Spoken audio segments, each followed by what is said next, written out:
much time passes, day to night, month to month, the seasons here and there, it still feels like we're in March 2020.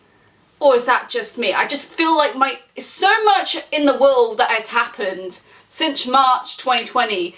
I still haven't processed it, and my brain has just still functioned to be 2020 March. Does anyone get that feeling? Because literally that's just my problem all the time.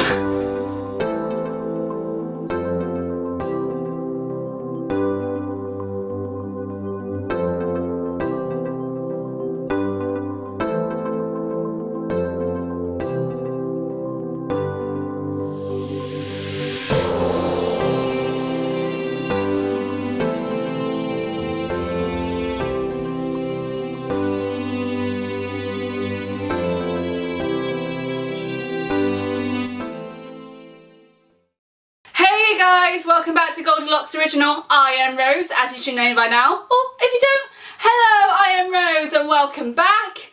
And today is going to be a book review, thoughts and takeaways video on, well, I'll tell you in a second, but first things first, I need to tell you something that's in my notes, because they're like, you got to say this first before you talk about the book.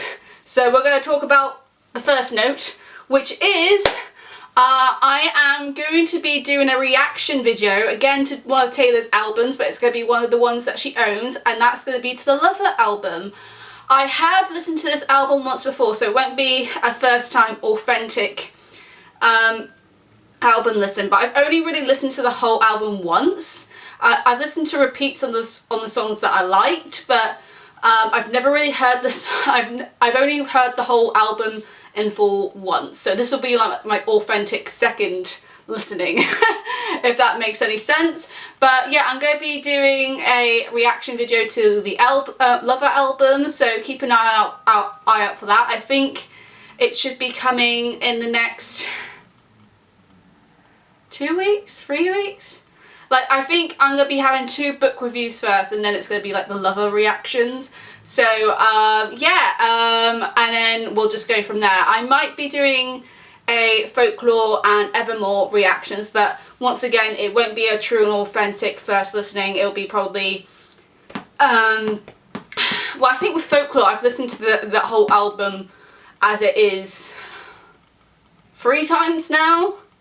And then with the Evermore, I think I've only listened to the fully once with the whole album. So, yeah.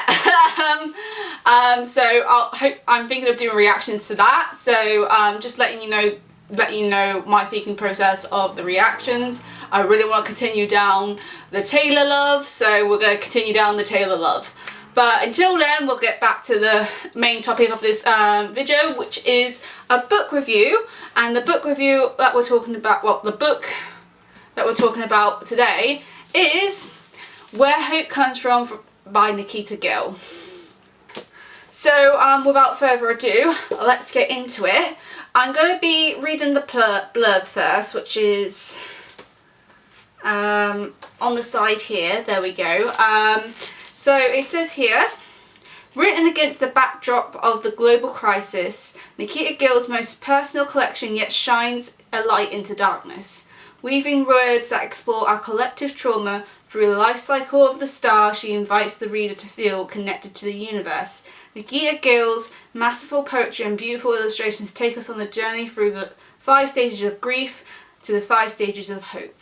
So if you or someone is mourning the loss of a loved one or a way of life, let Nikita's words help you through the process to heal. So yeah, that's pretty much the basis. Like a sticker here. I haven't taken off the sticker. I feel like I won't at this point. Yeah, because it's signed by the author. But yeah, that's pretty much the blurb of it. So the blurb kind of gave you a summary of what this book is about, and she really writes it through the whole lockdown COVID experience, as well as touching upon issues that happened through that time. Like, obviously we know about George Floyd and some of the other black people who have been unjustly killed by armed policemen in America, which I'm really glad she touched upon that, and she did it in the most respectful way possible. So yeah, that was really good. And then she touched, I think she even touched upon the Australian fires, but I can't fully remember if it was regards to that. Yeah, my memory's getting worse. As time goes on, my memory's getting worse. But yeah, she touches upon, like, as well as the fact of all the things that we probably felt through the lockdown, because even though I quite, the majority of the time I quite enjoyed being locked inside, there were also stage parts of it where I just absolutely hated it. Like, I couldn't go to the gym, and I couldn't really jog outside because firstly, my hay fever was not allowing it, and secondly, I run better when I'm on the treadmill because the ground is so hard, it gives me splinchins. So I couldn't really fully exercise as much as I normally do through the lockdown, and that made me a little bit depressed and made my mental health a bit weary at times. And yeah, so I'm just looking at my notes again.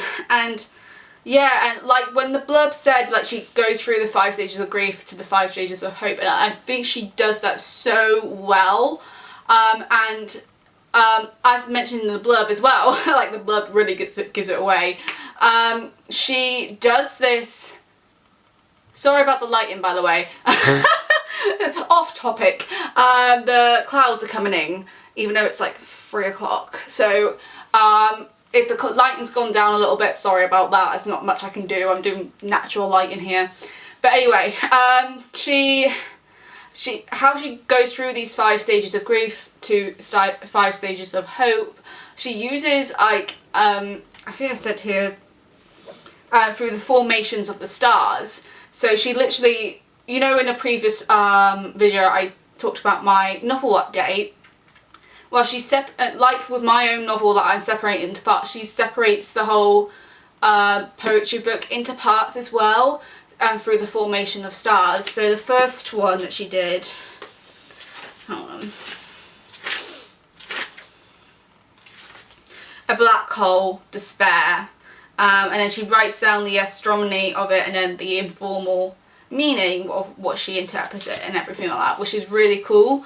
And it just gives you, it makes you feel more, like, it's like the blurb says, it makes you feel more connected to the whole universe, because when we're trapped inside we just feel so disconnected and so, like, we can't even to begin to place ourselves back in the world. And Nikita does so, shows us that we're still connected even when we're hiding away from each other to save each other's lives, so that's good.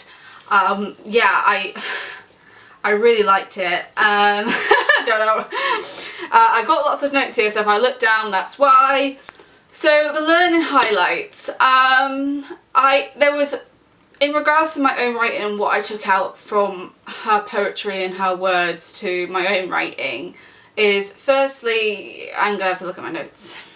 So the learning highlights for me is that firstly, things that I always take from Nikita Gill that I find so great and powerful is that I really admire her for talking about such hard subjects but in a really gentle and motivating way. Like, there was one point where there was a story where this guy said, oh, I think I was a mistake, and maybe I wasn't really meant to be born because I just don't know what I'm doing. And Nikita's like, we're not mistakes, the universe made us all for a reason. And like, it was much more beautiful the way than what I'm putting it as, but she does it in such a nice, like, gentle, motivating way that you feel like, yes, I am meant to do something.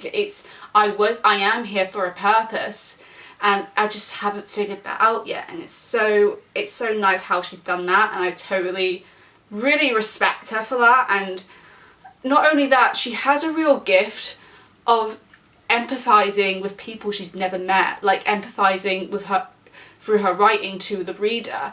And I think that's so powerful, and that's such a great gift that she has, and it's something that any writer aspires to have, and that's what I would love to do with my own writing. Because the main reason why I've always wanted to publish a novel and be a writer is because when I was reading books and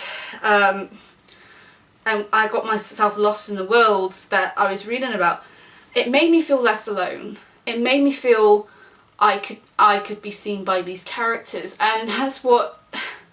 And for me, Nikita Gill, she shows us, even when she hasn't met us, that she sees us, and she empathizes with us, and she knows our struggle. Even though our struggles could be completely different, the basis of what we feel is the same. And she empathizes with all her readers and shows, like, you're not alone, but you can do this. And I really think that's such a gift that she has, and I so admire her for that. I'm gonna have to take a pause. Also, one of the things that I really like about Nikita Gill is how, you know, with some poets and some like writers, they like to use like overcomplicated words or overcomplicate sentences to make it sound really rich, and for some writers that's really good. But I really like with Nikita Gill that she doesn't really go down that route. She just uses really simple words and really simple sentences to get a point across, and it's a powerful point, and it makes it 10 times more powerful. And I really like that about her writing, and it's something that I aspire to do with myself. So, well done, Nikita. So some of my favourite parts. So one of them was called How to Be Strong. So I'm just gonna get it up. So How to Be Strong, it really made me feel so empowered, and it also really resonated with me. Like, I'll read the first few lines. There are no rules. You are already strong, even when you fall apart in the most public place you know. And then it like ends with, on some it looks like still waters, and on others it looks like a dam bursting as the water falls. And she's like telling everyone what we already know. Like, even if you're in the middle of a total breakdown and you feel like your whole world is coming apart, like there's nothing left to live for, like, she's saying to you, you are still strong. You're still strong, even when you're just crumbling to the ground. You are still so strong. And I feel like that's so good to read and hear, because sometimes you just hear like, oh, you just gotta get on with it, you just gotta stay strong, and even when you're crumbling, you're still really strong. Like, to the fact that you've gone this far to then crumble, you're still really strong because you've made it this far. You can still go on, and I really like that. So that was one of my favourites. And then the other one that was my favourite was The Making of You, which is on page 103. And this one was a really simple one. Like, it's only like a few lines, and I think I'm just going to read it because yeah, you'll understand why I like it when I read it. The universe had to fall apart into dust first to become its majestic, infinite self. What makes you think this trauma, this devastation won't be the making of a powerful you too? And I'm just like, yes, thank you. Like, Rome was burnt down and it was built. Like, I think she actually says that at some point in the book. And you're like, you know, so many things have fallen, but doesn't mean you can't rise back up. And I really like that. And I literally sing praises to Nikita every time I make a book review for one of Nikita's works, because I'm literally, if I ever meet her, I would probably fangirl very embarrassingly because I'm that much of a fan. So the last one that I liked was The Forest. That's on page 103, not 103, 131. There we go. So this one I felt was very good because it just uses a forest to describe how the roots of who you are will soon blossom to who you become. So one way she does this, I'm not going to read the entire thing because it's a bit longer than the previous one. Yeah, I'm going to read the first 2 paragraphs, then hopefully you can understand why I really like this one. So it says, one day when you wake up, you will find you've become a forest. You've grown roots and found strength in them that no one thought you had. Yes, so firstly, I love forests as much as anyone else. I love to get lost in the forest. Well, maybe not lost. I just like to wander around one and know where I'm going. But yeah, once again, it kind of feels like, let's say, I don't know, I'm trying to pick something from my past. Like with my dyslexia, I said in one of the videos previously, I think I said it in the 3-year gap if it hasn't been released already. But yeah, I was diagnosed with dyslexia. I still struggle with dyslexia nowadays as well, especially since I work, I'm a home care assistant. But anyway, and I was told at one point I wouldn't get above an age 10 reading level, you know, because my dyslexia was just that bad, unfortunately. And then instead of just clinging on to that and being like, well, I can't do anything, I kind of saw it as like kind of a hidden motivation for me to pick up a book and read, and just read until my heart content, until I fell in love with reading and I wanted to write, and I came up with all these stories. Well, I always had a bit of a talent for making stories, but it wasn't until I started to really read and like improve upon my reading and improve upon my writing that I really wanted to be a writer. And then afterwards I did like tests on me, and they said like I've improved massively during that time.